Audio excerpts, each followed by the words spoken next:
dokey, we start off with the changes to the master agreement we'd like to see. So what's in yellow is new, what's old is red. That's it. You struck out a change. Going to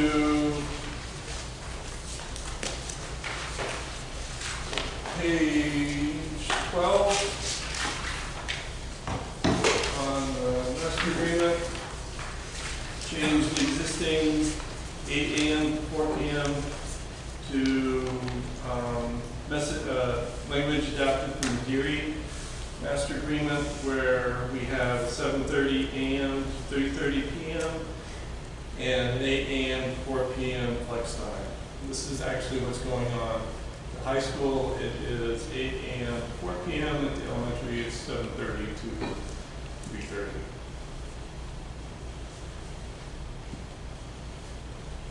Yeah, we don't have a problem with that, just as long as each teacher specifies which ones.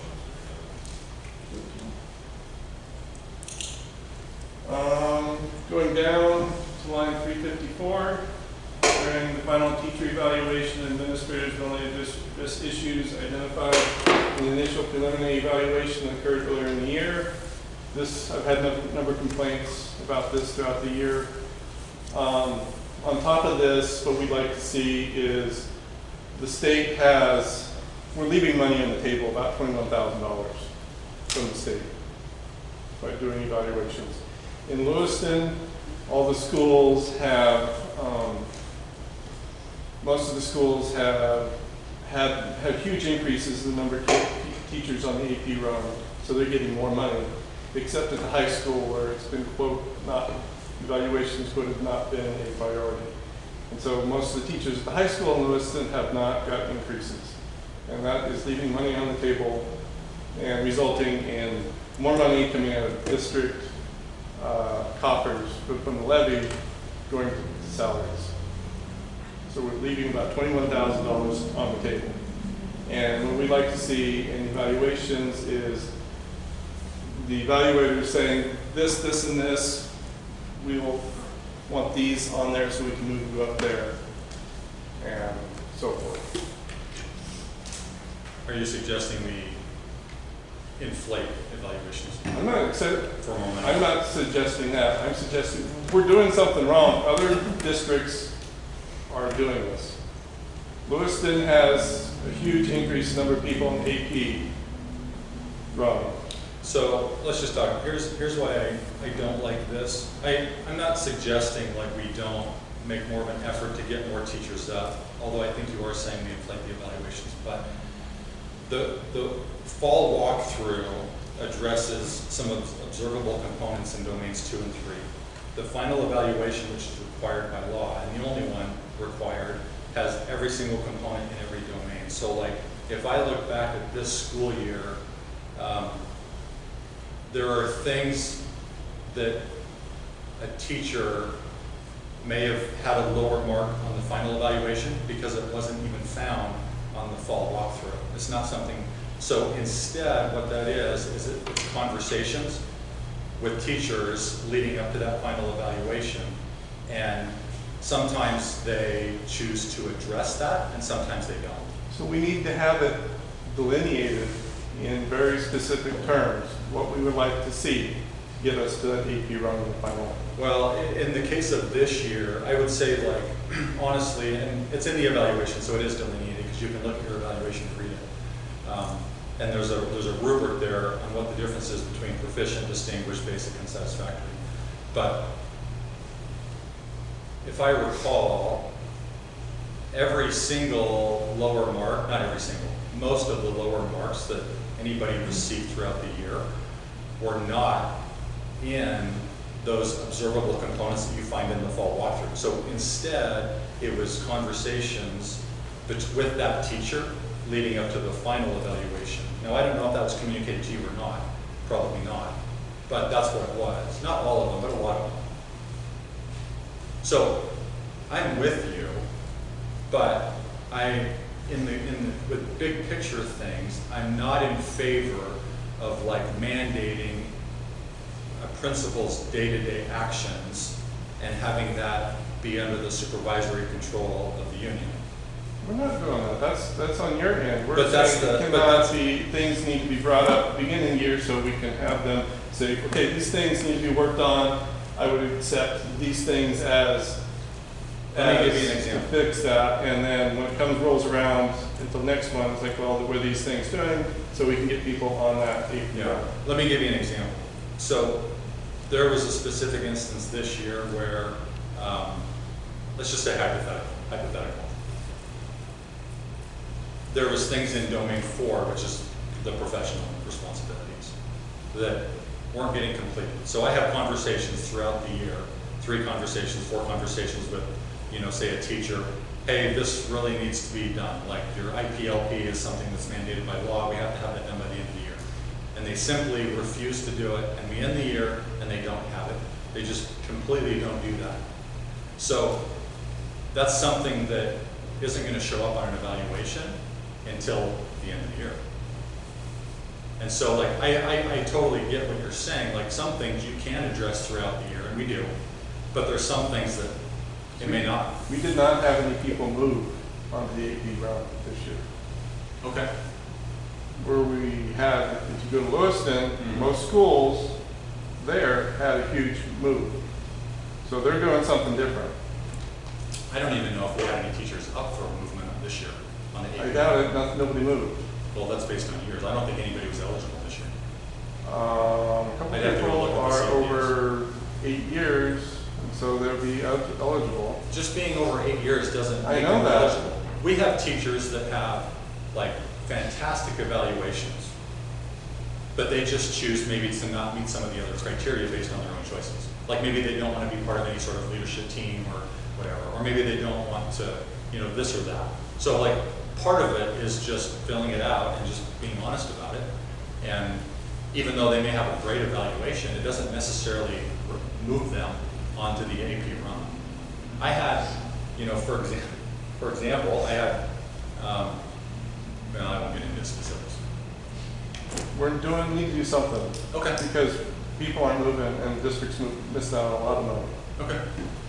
I mean, to the point where the gap between what the state's paying and we're paying, that difference in that AP run cover that gap. Well, we're paying more than the AP run, basically. The On our difference, salary schedule. I know, it So- would put a big dent in that at the very least. Yeah, I get it. And I mean, that's the problem with the way that Idaho is set it up. And You know that. other districts are doing it. By saying like other districts, like this vague thing, you keep bringing up. Lewiston Okay. School District has a huge number of individuals moving to AP run Mhm. because of what's going on. Yeah, and I hope to as well. Eric, I think what Eric, to kind of summarize what our discussion was and what it was, is let's use it kind of like a parenting situation. So mom or dad says, wash the dishes, right? So you spend all afternoon washing the dishes while mom and dad are gone. And then you come home, mom or dad looks at you and says, you didn't vacuum the living room. And you're like, well, but that wasn't on my list of things to get done. I was focusing on washing the dishes. So to summarize kind of where our discussion was on it, that if we're going to evaluate, let's identify those things early in the year so the teacher has a chance to focus and cater their professional development to do that. So like for mine, I was trying to work on my leadership aspects of it. So I've spent most of the year trying to coordinate with CSI, College of Southern Idaho, trying to work at developing a professional development day for ag teachers statewide. Fortunately, it hasn't panned out yet because we have time conflicts, but I knew that that was something I had planned to work on, and so I've focused on that as much as I can. And I think that's what we're asking is,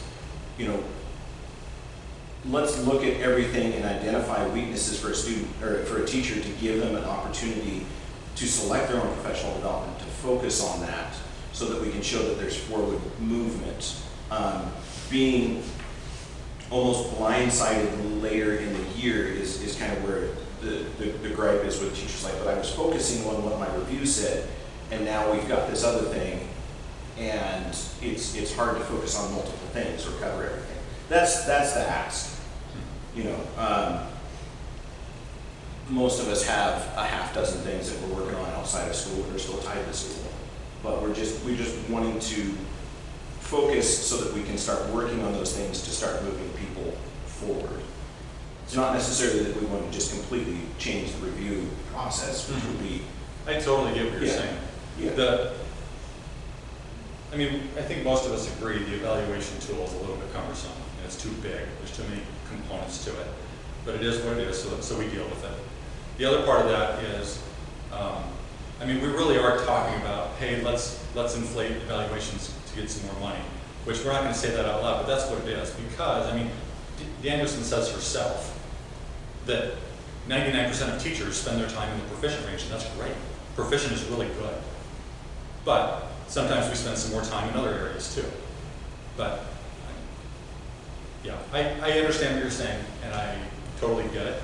I don't think anyone was blindsided. I think that there was conversations that were had that maybe you don't know about or weren't told to you or people weren't paying attention.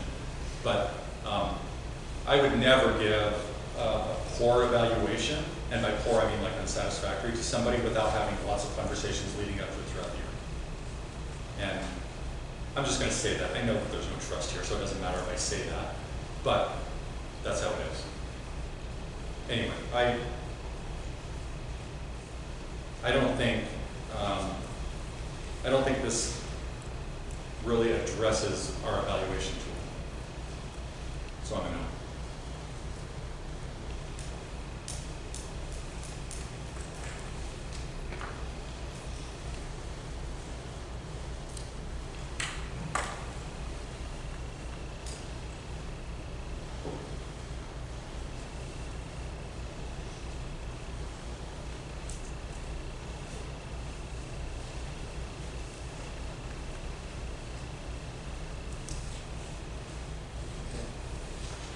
Moving on. Communication, district will communicate in writing at least 1 month prior to staff being reassigned to another teaching assignment. This was a big controversy at the beginning of the year, and it really wasn't over being reassigned. It was finding out from the person you're being replaced by that there's a reassignment. Mm-hmm. So I will say on this, is this strictly secondary, like KHS, like the entire master agreement changes? Are we only talking about secondary? Most of Okay. it. So I will say that on this, we always do our best to notify people as early as possible of schedules. Absolutely. Because no one wants to be surprised. There are changes sometimes that have to take place based on teaching changes or student changes that cause like a last minute change. So it's I don't think it's realistic to put this in writing. I'll say that we will always follow district policy and state How law. about we change, get rid of at least 1 month prior to, we'll communicate in writing to staff about being reassigned another teaching assignment. Do you mean like a different section? Like sending an email. What, a different section, is that what you mean? Different section, you mean to change the text in this one to district communicate in writing to the staff to be reassigned to another teaching assignment. What constitutes a different teaching assignment? So an example of this is if you were to come to any of the three of us and just say, okay, well, we know you were scheduled to teach this class. We need you somewhere else, and suddenly you're going to be teaching another subject that you're certified on, but either haven't taught in a while or weren't planning on teaching this year.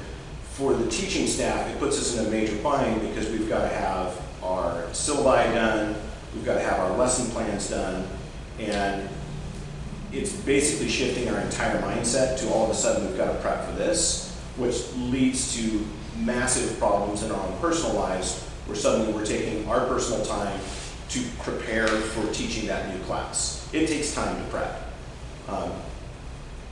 Some of us are blessed with books, some of us have to write it by hand, some of us have to cater it to our students. But the staff just need a big enough heads up to be prepared to be able to teach that course. You know, to come in and say, you know, in 1 week, oh, by the way, you're completely switching subjects, that is, that's a huge ask. And it's very difficult for the teaching staff to make that shift that fast. And it didn't happen either, but I agree with you.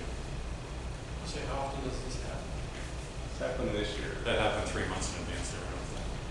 Because it happened second semester. I was told they In found October. out from the person being in place. In October. The change happened in January. It's 3 months out. You can go back and look at it. It's fine. I think that's what But it was done- I don't disagree with you, Matt. Like, I get it. Right. I'd be the same way. I'd be in a panic. Absolutely. I'm just saying, this comes from misinformation. But I agree with you. No, going off the information that we received as Yeah, we I received get it. I get it. I totally agree with you. And actually, if you guys are okay with it, I'm okay taking out the just communicate changes, because, I mean, that's common sense. We're going to communicate the change in a teaching assignment. So communicate in writing prior to being assigned. I still think we need to include something about it in a timely manner, just to give that teacher a chance to prepare for that change. I agree with you, So, but I agree with what you said. Yeah. They'll communicate in writing prior to being reassigned to a different assignment. I'm okay with that. I guess and this is a preview of what's to come. Like, I am against having this master agreement mandate the day-to-day actions of different people in the district. The dean, me, Dory, whoever. Like, I think that we have policy that dictates that. I think we have state law that dictates that. And I think that we have to make sure that we're, like, abiding by those things as well. next one, district will communicate in writing to the staff concerning the resolution of disciplinary referrals submitted by the staff at a time period no later than 2 working days following the date of the referral. This follows a student hitting a staff member and finding out that there was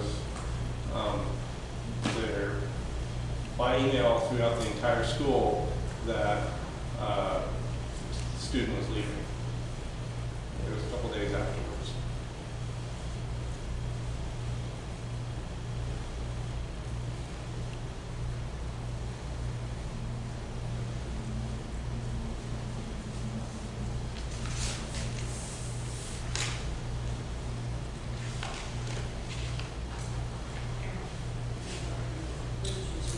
This is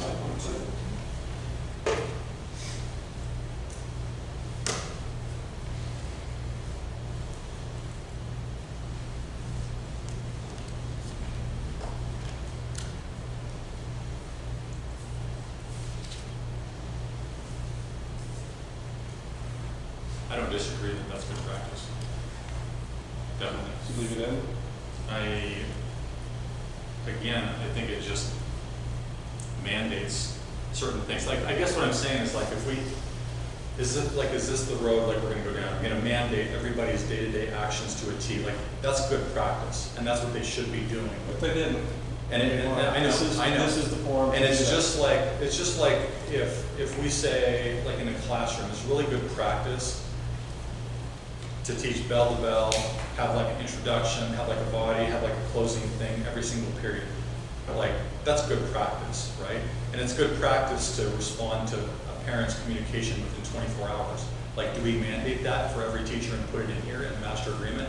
Every time a teacher is contacted by a parent by phone or email, they'll respond within 24 business hours to that parent in the same form that they communicated back. Like, we can just mandate our entire day with the master agreement. We get it.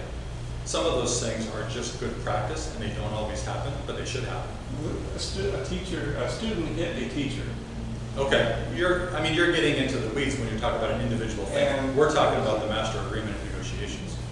Which is the result, the changes that we want are the result of what happens or does not happen in the year. I guess what I'm saying is, like, I agree that's good practice, and that's what we're going to strive to do. And I think that as we go through this, I think, like we've done in the past, we should have like a white list of things that we address throughout the year. So, like, last year we addressed putting money towards the shop, right? Mm-hmm. And so, we put in like 20,000 or so to the shop. We didn't put it in the master agreement. We just did it because we agreed to it.